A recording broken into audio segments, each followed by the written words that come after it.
পরিচয়। এ যেন মহামানবের এক করুণার বর্ণনা। তার সাহিত্য কর্মের এত বিস্তার, যা বর্ণনা কেন যেন করা যেন অসংখ্য।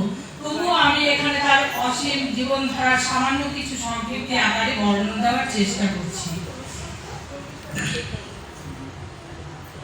রবীন্দ্রনাথ ঠাকুর ছিলেন একজন মহান ভারতীয় কবি ও ঔপন্যাসিক। ভারতীয় জাতীয় সঙ্গীত জনগণ মন রবীন্দ্রনাথ ঠাকুরের লেখা। 1861 সালে 7ই মে কলকাতায় দেবেন্দ্রনাথ ঠাকুর ও সারদা দেবীর ঘরে জন্মগ্রহণ করেন।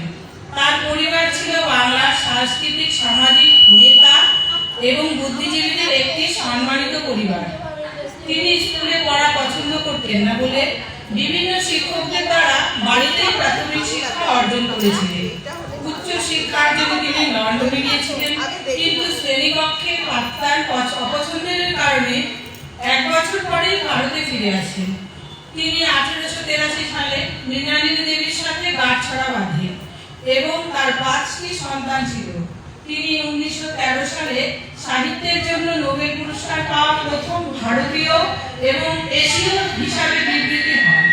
তিনি বাংলাদেশের জাতীয় সঙ্গীত আমার সোনার বাংলা রচনা করেছিলেন।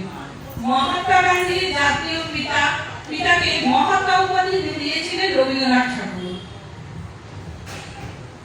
রবীন্দ্রনাথ ঠাকুরকে জনপ্রিয়ভাবে গুরুদেব বলা হয়।